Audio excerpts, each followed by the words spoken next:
Hey everybody, how you doing? Thank you for joining. My name is Tony Glasgow and I am your host. Today, I'm starting a series of interviews I did with coaches from the Dream Bowl 2026 Coaches Get Together. That Dream Bowl is going to be on January 11th. It's coming up pretty quick, so it's going to feature some college athletes that are trying to make the jump to the next level, which is the NFL. I first start off with Coach Rickey Hunley from SMU, and he talks about his path to get there and some of the things that he does with his players and what he's gone through in his life. So enjoy the interview. One thing, it was a little bit loud in there, so the audio is not quite up to my standards, but you'll be able to get a lot out of these interviews. So hope you enjoy and look for the next one coming up pretty soon. Take it easy. So right now I'm here with Rickey Hunley Jr. He's a co-defensive coordinator at SMU. He coaches the D-backs. We're at the Dream Bowl 2026 coaches get together, just kind of getting together and meeting with everybody. How you doing today? Doing great, man. Doing all right. So what's your role going to be with the Dream Bowl 2026? So the biggest deal is I'm kind of on the outside looking in of it. You know what I mean? I'm one of those guys, from a coaching standpoint, where, players that play for us are involved in the game. You know what I mean? All right. How many do you have? Yeah, I believe we have two. Two players? I believe we have two. At least they have invites. One of them, Deuce Harmon, defensive back, to play for me in the back end. And then we got a defensive end, Isaiah Smith, as well. So, depending on those guys accepting their invite, they have the opportunity to play. We're really a supporter of, what the Dream Bowl is doing as well as what Malik is doing and has done throughout the community. So. Okay, all right. And this your first Dream Bowl, or have you done it before? No, so I've never done it before. And like I said, I'm more just affiliated through players that are playing in it, not necessarily me individually. So. Okay, all right. And in the Dream Bowl, will you be like coaching the DBs or? No, Oh no. No, our guys. Like I said, we have two guys that are possibly playing in the game. Okay, all right. So you're spectating or you? Yes, sir. Okay, all right. Just watching the guys that you've coached, the guys you've been around, kind of take that next step. Yeah. And then get in for preparation for the NFL. So. All right. Yeah. So, what's your path? Where'd you go to school, basically? Where'd you grow up? So I'm actually originally from Kansas City, Missouri. Okay. Born and raised there. When I finished high school there, I ended up playing at Drake University, which is in Des Moines, Iowa. Yeah. And had a great career there. Spent a lot of time in Des Moines. And that's actually where I started coaching ball. I started coaching at the high school level initially. Okay. And then was able to transition back to Drake, where I played. And then went from there to Iowa State. And then really kind of took off from there. When I left Iowa State, I coached at the Division II level at a couple different spots for about the next 7 years. And then moved forward at a Division I level here in Texas, down in San Antonio, Texas. Yeah. Okay. At Incarnate Word, we've never had to leave on bad terms or move for the wrong reasons. It's always been for the right one. So we've been blessed in that regard. Yeah. All right. So what is the best aspect of coaching that you like? What do you like most about coaching? Man, that's a good question. The mentorship is probably the biggest piece for me. Yeah, that's big, man. I want to compete. I'm the ultimate competitor. I want my guys to compete. But at the end of the day, I want them to know two things. One, that they're there to get their education. You know what I mean? That's the reason that they're there. That's the biggest part of it. But then the second thing is that, it don't matter where you came from, what your background is, like, you can be successful.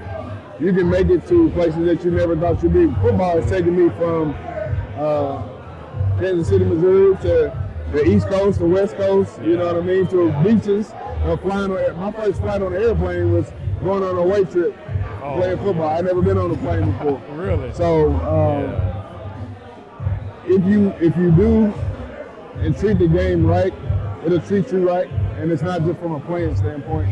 It can be from a life standpoint as well. Yeah. So mentoring guys and helping them understand that is a big part of it for me. Man, that is so important for these guys to know that someone has been through what they're going through, sure. And they can the coaches can kind of guide them through that, because that's invaluable for those young men, because they're all over the place with the things they've seen, the things that they've done just going through high school. So when they get to college or any level beyond that, it's just good to have someone that can be on their side and know what they're going through, man. No, I agree, and that's what coaching does for, you know, us, the guys that are here, the guys that I work with in the past, like the fraternity of guys that you have. You know, each one of them may do it for different reasons, but I do believe when you boil it down, when you cut it down to its core, a lot of it has to do with being able to develop the next guy to help them. Because you see it a little bit of yourself in those guys. Yeah. Whether they come from the best of situations or the worst of situations, there's different parts of you that you see in them that at 18 years old, I needed somebody to tell me how to get to that point. Yeah. It wasn't my mom and my dad. You know what I mean? I had two fabulous parents that still are doing a great job up to now, but I needed to know what life was like outside the Hunley household as well. Yeah. And somebody to help navigate you in that process. Yeah. So besides your parents, was there a coach or a teacher or instructor that influenced you to keep going, or that point where you were just like, man, I'm done with this. I'm not going to do this anymore? Was there somebody that kind of lifted you up and kept you going? So I would say two people. My high school head coach, Joe Hornback, he came to a program where I was at in high school, and he inherited a group of young men that he didn't know anything about, but he dove in head first. Yeah. You know, helped us to understand what commitment looked like, what building a program looked like, because we had a big good program, but we hadn't been where we could have been. And in the 2 years I had him as my head coach, I felt like he was able to change just our thought process. Not just to win, but to be successful, to compete, to take the next step. He's the one that actually gave my first gave my first coaching job. Oh, yeah. And so, you know, we had a lifelong bond. And then the second one was my position coach in college, Matt Jeter. And Matt just taught me how to be a pro, what that looked like from a football standpoint, from a personal standpoint. But then he also taught me life is not always going to give you the best of everything. Sometimes the worst is going to come at you. Yeah. Sometimes negative situations, bad things are going to come at you. How you deal with it and how you persevere, how you maneuver through it is what's going to define who you are. Yeah. And so he's kind of what I would epitomize myself as being from a coaching standpoint. Because I saw him do that. I saw him compete and coach us at a high level that allows us to compete, to be successful on and off the field. So. Okay. I mentioned a little bit earlier, but did you ever get to a point where you were just like, man, I'm done. I don't want to do this anymore. It's 4 guys deep, or I got hurt, or anything like that? Was there a time where you just thought about quitting and didn't want to do it anymore? So my junior year of college, I had come off the best year I had, and I had like a weird irritation injury in my hip. Yeah. Whereas a DB, you gotta have your hips. You gotta be able to run, you gotta be able to move them. Yeah. And so I had to sit a whole spring, and I came back going into my senior year, and they said, hey, either, you know, we try to keep figuring out what's going on, or you go play. Well, I'm gonna go play. Yeah. But that was the first time in my life I was like, this may be my last year playing football, like ever. And I played football from 9 to 22 years old. Yeah. So what does that look like? My teammates helped me a lot, you know what I mean, because they had full confidence in who I had become, who I was.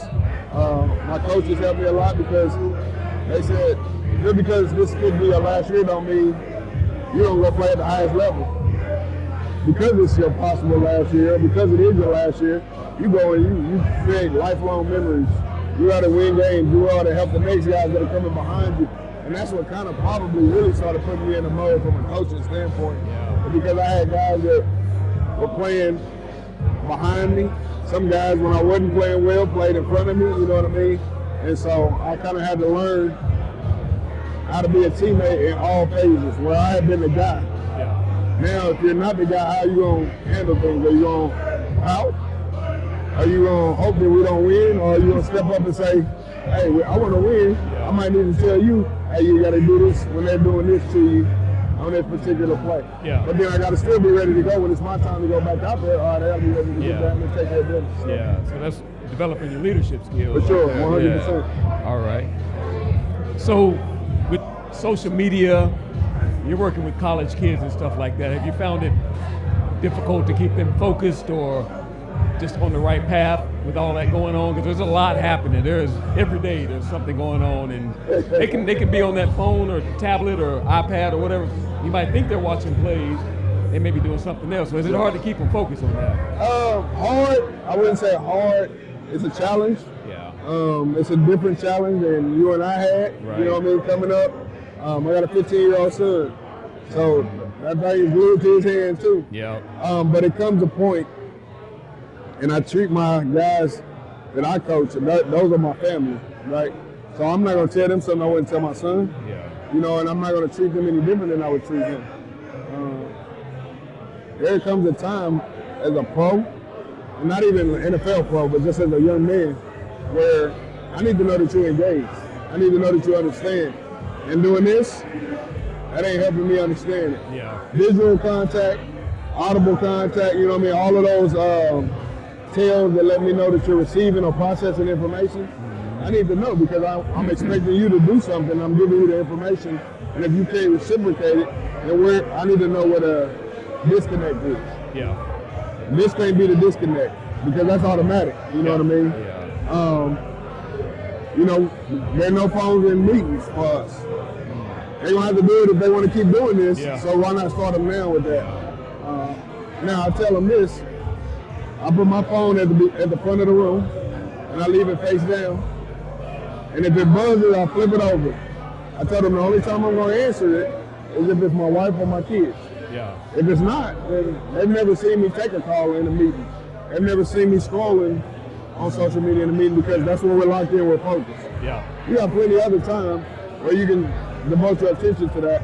But when it's something that's of importance to you, you can put that down for a minute and make sure you're focusing on that. So it's challenging.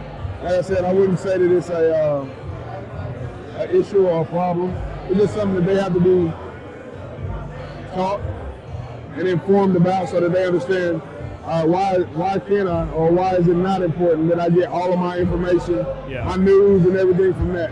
Yeah. Because me and you run our Twitter, you know what I'm saying, right. or our social media, so you can put out there whatever you feel. I can put out there whatever I feel. That doesn't make it factual, that doesn't make it true. Yeah. So you got to understand where you're getting that information from as well. So. Yeah. All right, so I've got an 18-year-old getting ready to go off to KU. Okay. What would you say to him?